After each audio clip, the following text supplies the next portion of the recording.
Assalamualaikum warahmatullahi wabarakatuh. Selamat datang di seri kuliah Struktur Aljabar 1.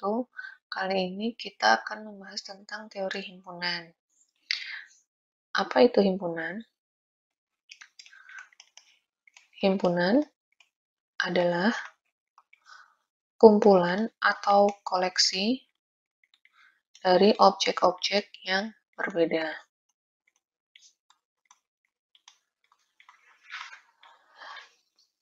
Nah, himpunan ini memungkinkan kita untuk menentukan apakah suatu objek berada di dalam himpunan tersebut atau tidak. Nah, himpunan dinotasikan dengan huruf kapital dan dapat dideskripsikan dengan cara yang pertama, mendaftar anggotanya.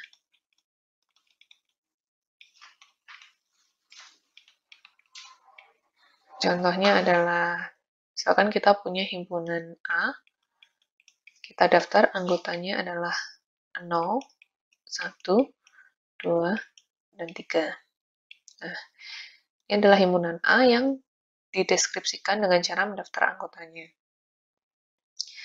Seperti yang saya katakan tadi, ketika kita membuat suatu himpunan, kita akan bisa menentukan apakah suatu objek berada di dalam himpunan tersebut atau tidak. Nah, pada himpunan A, apakah satu anggota A? Maka jawabannya adalah iya, karena satu ada di dalam A. Notasi ini adalah notasi keanggotaan. Jadi, satu anggota dari A dituliskan seperti ini. Satu anggota dari A atau satu elemen dari A. Kemudian, apakah 5 anggota A? Karena 5 tidak ada di dalam himpunan A, maka tentu jawabannya adalah tidak. Atau bisa dinyatakan sebagai 5 bukan anggota A. Itu adalah cara yang pertama, mendaftarkan anggota himpunan. Kemudian cara yang kedua adalah dengan notasi pembangun himpunan.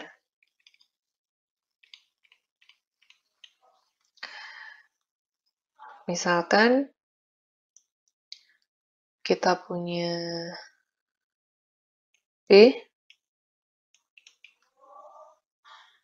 adalah 0, 1, 2, 3, dan seterusnya. Misalkan kita punya himpunan B yang didaftar seperti ini, maka B ini bisa kita nyatakan dengan notasi pembangun himpunan, yaitu B adalah himpunan yang anggotanya adalah X, di mana X lebih dari sama dengan 0, dengan X-nya adalah bilangan bulat. Nah, maka B yang bawah dengan B yang atas ini sama. X lebih dari sama dengan 0, dengan X-nya bilangan bulat, maka tentu anggotanya adalah 0, 1, 2, 3, dan seterusnya. Oke, sekarang kuis yang pertama. Deskripsikan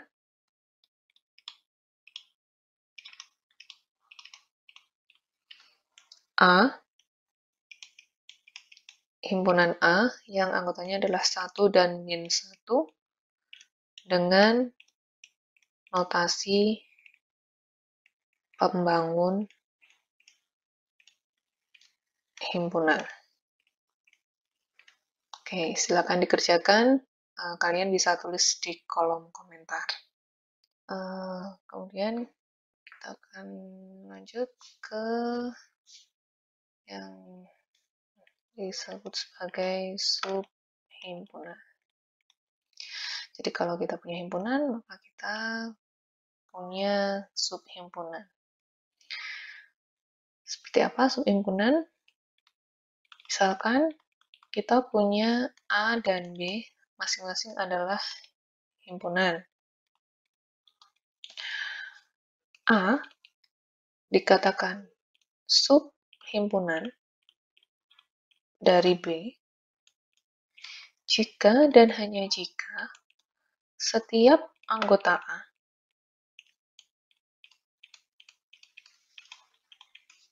merupakan anggota dari B. Dinotasikan seperti ini. A subhimpunan dari B, atau bisa juga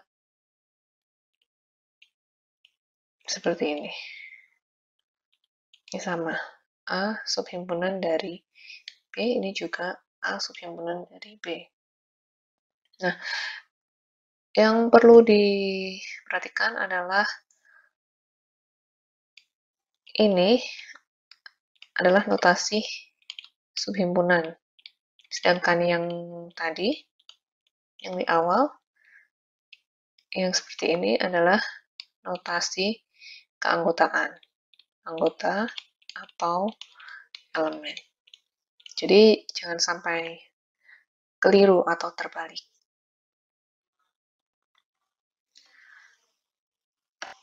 Misalkan saya punya himpunan yang anggotanya adalah A, B, C, dan D.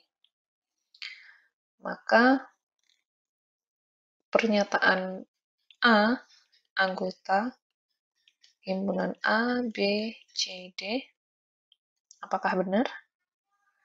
Ya, benar. Karena A adalah anggota dari suatu himpunan. Sedangkan kalau saya punya himpunan A adalah subhimpunan dari A, B, C, D. Pernyataan ini juga benar.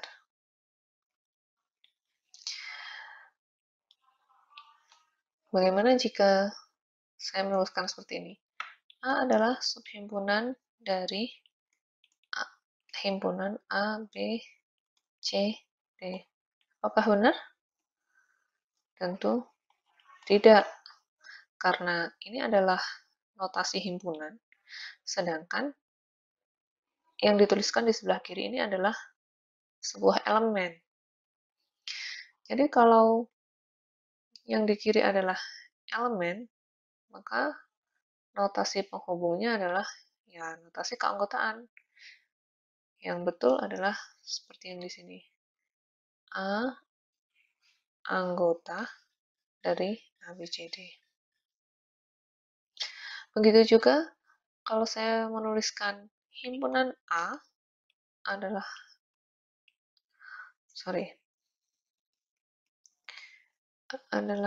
anggota dari himpunan yang isinya A, B, C, D, maka ini juga salah. Notasi keanggotaan, maka seharusnya yang di sebelah kiri ini bukan himpunan, melainkan elemen. Oke, kita lanjutkan ke kesamaan dua himpunan.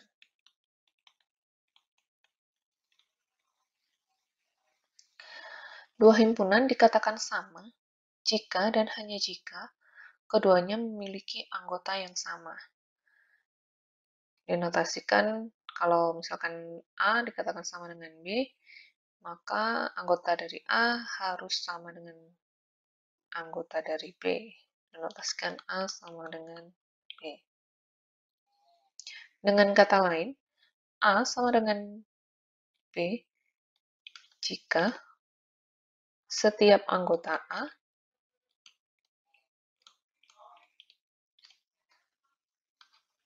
ada di B dan setiap anggota B ada di A.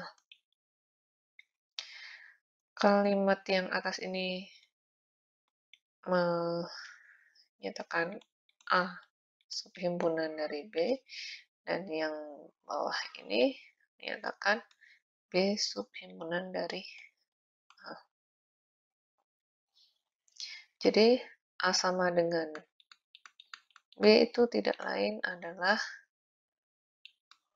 A subhimpunan dari B dan B subhimpunan dari A. Maka dua buah himpunan itu dikatakan sama. Nah, tadi kita mengenal yang namanya subhimpunan, sekarang ada juga yang namanya subhimpunan sejati. Apa itu subhimpunan sejati?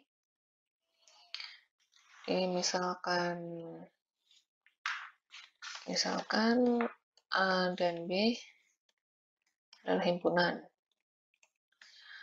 A adalah subhimpunan sejati dari B jika dan hanya jika A adalah subhimpunan dari B dan A tidak sama dengan B. Dinotasikan. Jadi A subhimpunan sejati dari B itu dinotasikan sebagai ini, begini. Oke, jadi kalau tadi kita punya himpunan A adalah 0, 1, 2, 3, maka A ini adalah subhimpunan sejati dari B 0, 1, 2, 3, dan seterusnya. Bisa ditulis sebagai A subhimpunan sejati dari B. Nah, pertanyaannya yang kalau yang tidak sejati berarti yang bagaimana? Ya, tentu yang sama. Jadi misalkan saya punya C yang tadi. C adalah X dengan X-nya lebih dari 0 dan X-nya bilangan bulat. Maka bisa saya katakan himpunan B itu adalah subhimpunan dari C. Dari C. Ya, karena dia tidak sejati. Kenapa? Karena sebenarnya B dan C itu sama. B anggotanya 0, 1, 2, 3, dan seterusnya, dan C anggotanya juga akan 0, 1, 2, 3, dan seterusnya. Nah, maka bisa dikatakan B subhimpunan dari C. Subhimpunan yang tidak sejati.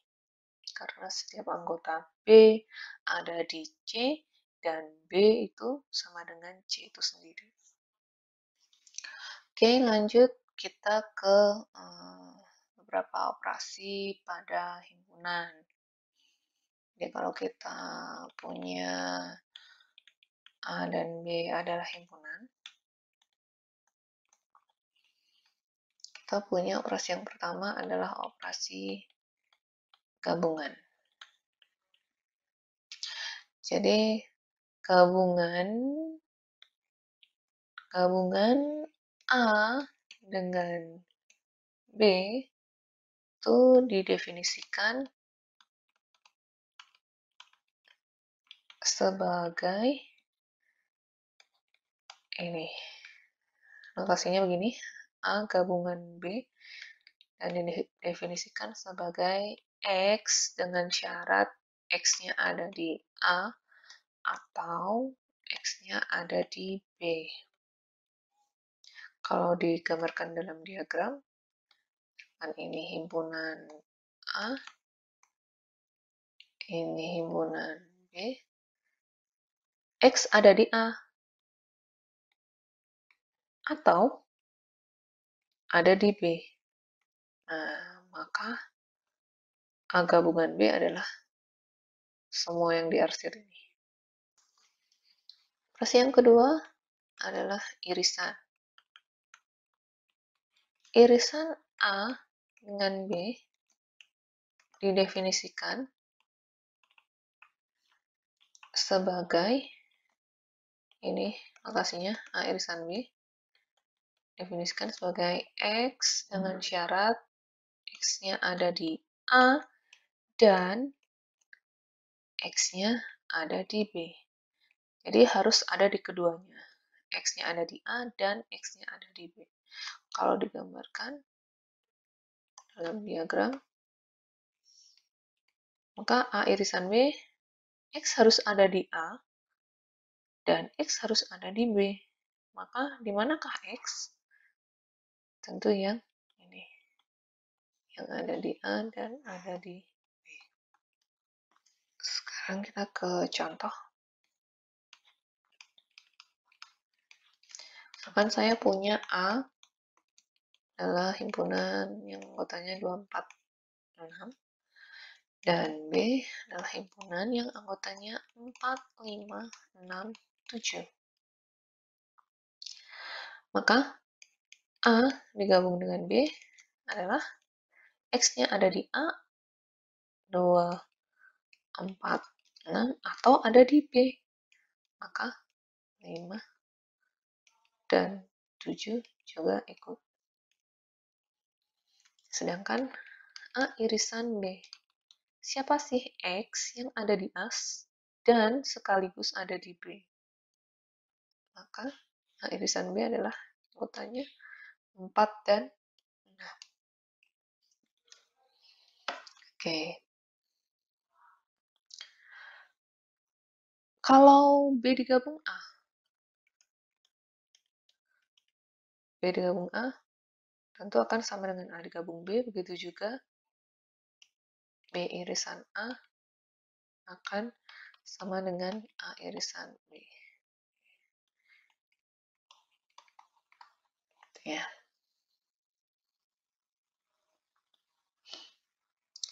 Oke, sekarang pertanyaannya adalah bagaimana kalau saya punya A adalah 1 min 1, B 0, 2, 3. Maka siapakah A irisan B?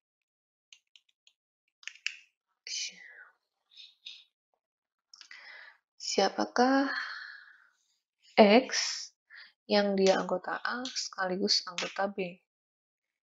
Maka jawabannya adalah tidak ada.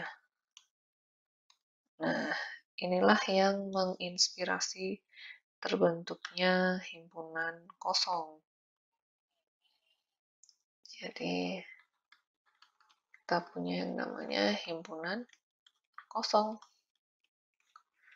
Apa itu himpunan kosong? Yaitu himpunan yang tidak memiliki anggota. Dinotasikan dengan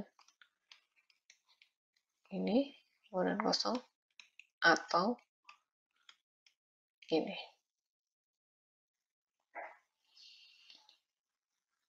Nah, maka yang tadi, kalau kita punya A1 min 1, B 0, 2, 3, maka A irisan B kan tidak ada. Tidak ada X yang berada di A sekaligus ada di B. Ini artinya A irisan B adalah himpunan kosong. Nah, karena A irisan B itu adalah himpunan kosong, maka A dikatakan disjoint. Disjoint dengan B. Ya, jadi Dua himpunan dikatakan disjoint kalau irisannya adalah himpunan kosong. Yang perlu dicatat adalah hanya ada satu himpunan kosong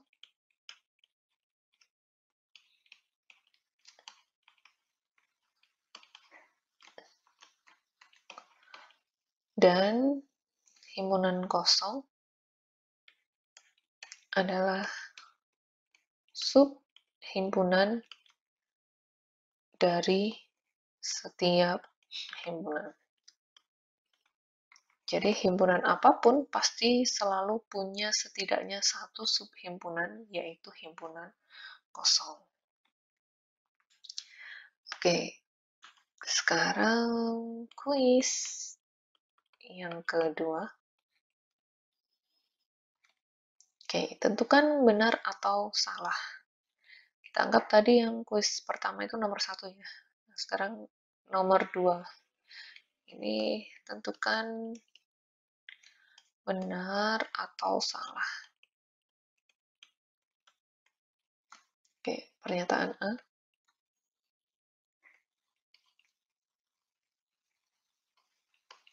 Ini. Yang B. Begini. Kemudian yang C.